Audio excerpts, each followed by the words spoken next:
I know one of the first questions that people are going to ask of Mauricio Pochettino after that win against Sheffield United is going to be the conversation about height and then why he doesn't um, play the likes of Ian Matheson at fullback and didn't even start Malo Gusto.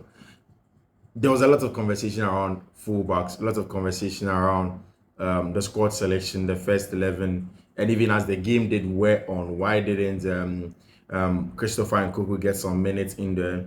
Was he only going to be thrown in when Chelsea were losing? Why were the dynamics? You see, that is the state of the fun and everything, and that's exactly why we are here to consistently try and throw more light on why certain decisions are made in a football game and why sometimes there isn't any need for extra worry when these decisions are made in times like this. It is imperative that sometimes when such decisions are made, fans get to understand the first season. So first I'll start with the lineup that Chelsea had, how Chelsea went into the game, and everything. Chelsea went into this game with four flat centre backs. By the way, Sheffield United had only gotten 1 point away this season in the English Premier League. They had not won a single away game. But then Chris Wilder was returning to the team after some time out. And then if you know Chris Wilder, you know that he's a king of the three back with overlapping and overlapping centre backs. He did that in the season where he brought Sheffield into the league. Coaches like Thomas Frank at Brentford took that system and those principles and bettered it, made it even a better system for his team. And then Chris Wilder gets sacked at some point in time, and then he comes in today and he tries to get at that. It was always going to be a difficult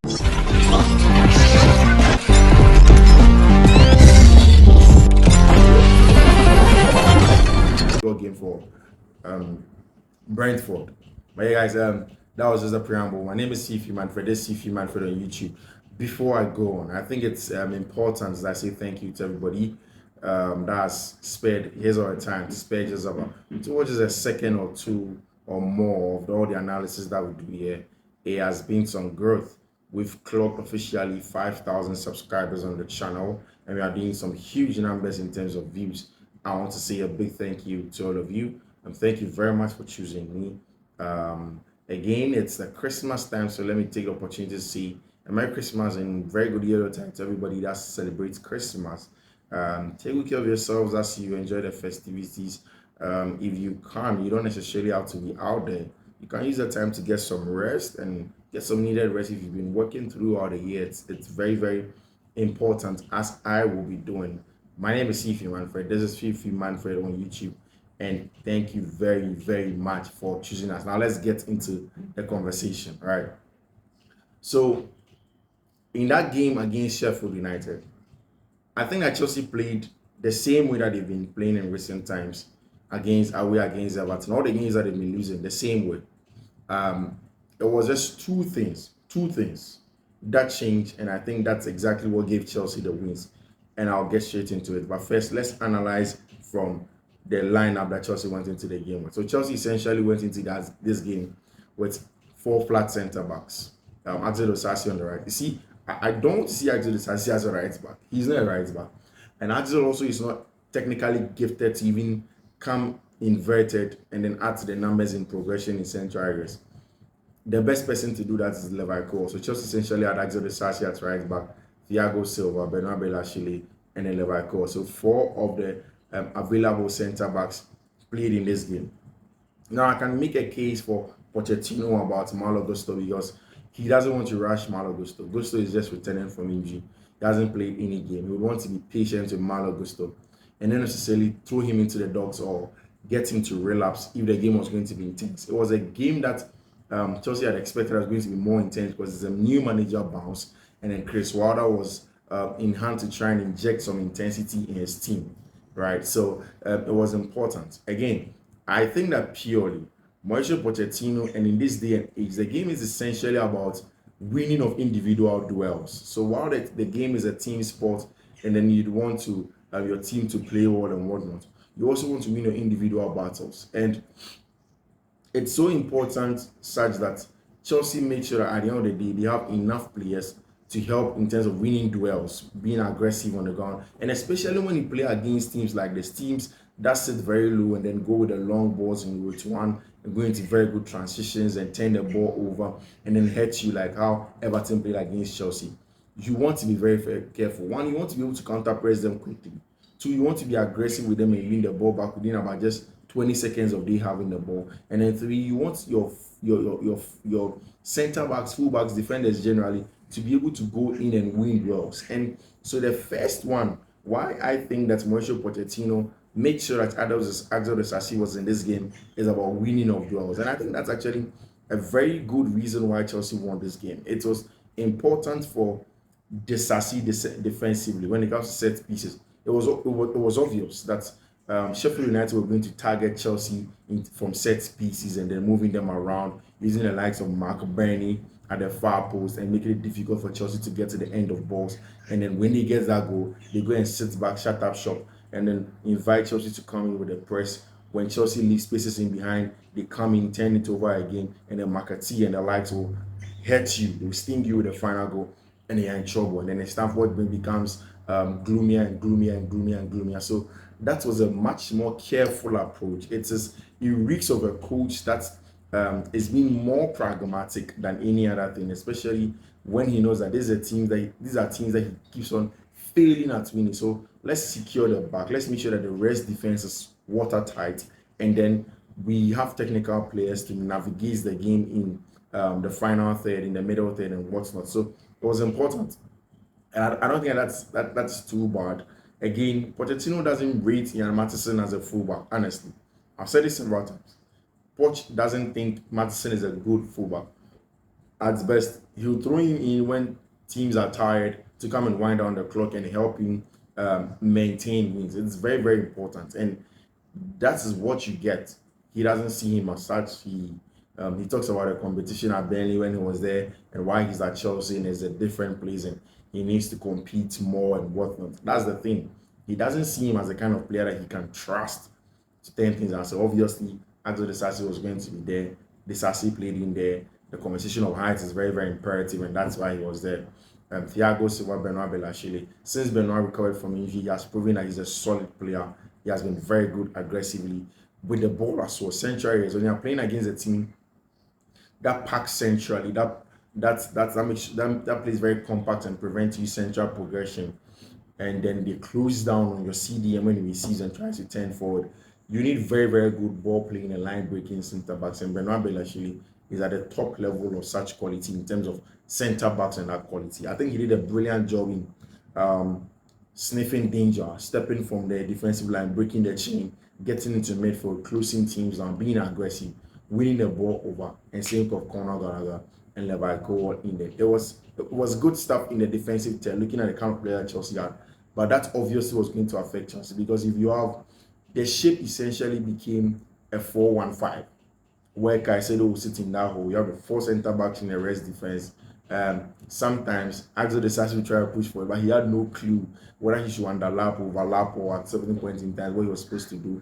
And again, when Chelsea's attack in trying to break down Sheffield was heavily hinged on the right hand side of Chelsea's attack, in using Cole Palmer, Raheem Sterling when he came in there, and then Axel Disasi at some point in time. There were times where even Mihailo Modric will go there to try and overload those areas and then get Chelsea to get in behind.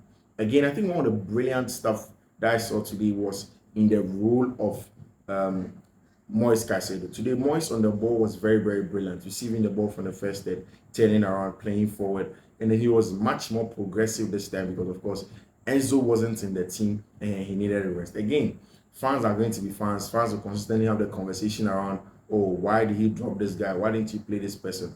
But it's the same set of fans that keep on saying game in, game out that Enzo Fernandez has to be rested, that he has played a lot of games, and that Pochettino needs to give him some time off, and then he gave him a breather today. If Chelsea weren't able to win against Sheffield without Enzo Fernandez, then maybe they should just dissolve the team because I don't see how that should be a big deal. And when I read people's comments, I was like, this should not be a big deal. You guys should calm down. So yeah, I think it brought some more bite into Caicedo's game playing forward. and then the fact that he consistently will try and get on the ball, play forward, dictate the pace of the game, find points where he wants to make sure that he exerts himself in the game. And also, I think that he was much more proactive and in the right zones to counter press. Anytime Chelsea did lose the ball, he was right in there to be very aggressive, win the ball back and sniffing the danger and then nipping it in the bud and then playing forward. So I think generally this is the kind of play that a lot of Chelsea fans have expected from Moise Caicedo since he was bought, and today he showed glimpses of that. Conor Gallagher, of course, was intense. So in Chelsea's 4-3-1, he was supposed to be next to my man Enzo Fernandez, Moise Caicedo, whilst Cole Palmer plays centrally. But you see, if you watch the game critically in the first half, Chelsea suffered. Sheffield were okay. They kept Chelsea in the very zones that they wanted them to be in. And then Chelsea, yes, they got in behind certain points. They weren't able to punish Brighton, but those were half chances, half balls in behind. And Chelsea essentially were trying to use their technical ability to get the best out of such balls. But to be very honest with you, I think that first of all, Pochettino played Cole Palmer in central areas because he wanted somebody in between the lines. And it's very important. When you play against games like this, you need to have a lot of movement off and on the ball. And I think that's one of the very good things that I saw today in the attacking third. A lot of movement on and off the ball, a lot of shuffling, a lot of dynamism in attack. And it was very, very important to move the Sheffield CBs and defenders around. It was very, very important. And I think they did that job brilliantly well. Again, but the bigger problem was that on the right hand side, if you play, say, Cole Palmer on the right hand side, flat right hand side, he's literally very quote unquote useless because he can't beat his man on the outside. But when he comes into the half space, he's very brilliant. So in the first half, on the right half space, he was one of the best players I could see receiving the balls in there, helping Chelsea in terms of progression, and it helped Chelsea bypass even Moise Caicedo at some point in time because Benoit could go straight to Cole Palmer, who was in between the lines, and he could receive with a very good touch and turn around and find opponents, and it was very, very important. Albeit that didn't help Chelsea so much because now, if you keep Raheem Sterling on the right wing for him to have the touchline also, he receives the ball and now he has to turn, and a lot of attack defenders these days will not allow Raheem Sterling to turn and face them for them to run at him. But if he receives on the half turn, and it's exactly how the Chelsea goal went. Receiving on the half turn, turning around and then cutting back. You could also tell by the first opening of the game that Chelsea had done a lot of work on the training ground with respect to cutbacks, and they felt like that should be how we were going to play. So I'm sure you're going to see a lot of cutbacks this time when Chelsea are playing. Ball goes out wide, they cut back, looking for Cole Palmer in that 18-yard box area to slot it in and gets the job done in there for Chelsea Football Club. And I think that Cole Palmer's influence in that area has been very good. One of the positives of this game is the fact that whilst Chelsea didn't play entirely so well, there were little tweaks that if you're an analyst, you watch the game and you say, okay, now that's the tweak of Cole Palmer and the Raheem Sterling consistently shuffling. One will have the touchline, one will be in the half space. Again, the tweak of making sure that Agro Disasi is in there because of the aerial threats that Sheffield possessed. Again, it was the tweak of having Moise Caicedo as a first line in terms of ball progression, receiving there, and then having Connor slightly ahead of him in that regard. That also forced the centre backs to push forward. Thiago more on the ball, same as Benoit Belachile, to try and break their lines and then play forward was important. Modric consistently hugging the touchline, and then that burst of space. I've constantly said the biggest issue with Mihailo Modric is his first touch sometimes, and then the fact that his decision making isn't the best and his final ball isn't the best. But apart from that, you can see that there are bags of potential in there for the young Ukrainian, and it was very, very important. I think one of the things I need to touch on is the fact that, see, Kai Havertz's best season for Chelsea had 7 goals and assists. 7 goals. And today, with Nicolas Jackson goal, he has 8 goals. And this is even a striker that Chelsea fans believe that he isn't doing well. He has 8 goals, and I think that's good stuff. Sterling has about 5 goals or so. Cole Palmer has around also the same number of goals. Mihailo Modric 2 goals. So Chelsea's attackers are scoring. In last season, 2 seasons ago, Chelsea weren't getting attackers scoring. This time, attackers are getting the job done. They are scoring some good goals. They are getting into good positions. They are playing quite well in how you want them to play. And then, yes, it wasn't the best of performance. It wasn't the cleanest of performances. But I've said it several times. In transition, in times like this, in certain projects, you need to make it wishy-washy. You need to just get it done regardless. And Chelsea got it done regardless today. And I think that that's the right way to go in that regard. And they are going to go ahead and then try and build on from that. Mind you, next two games are Newcastle and then Wolves away. These are tough games. Newcastle in the cup game and then Wolves in the English Premier League is a tough one. Also, just by way of letting you know, Pep Guardiola again drop points against Crystal Palace. Crystal Palace seems to be a very, very difficult customer for Pep to navigate in there, and the drop points against them. Guys, my name is Fiifi-Manfred. Thank you very much for joining me. This is Web Joy Curtains for today. Let's go.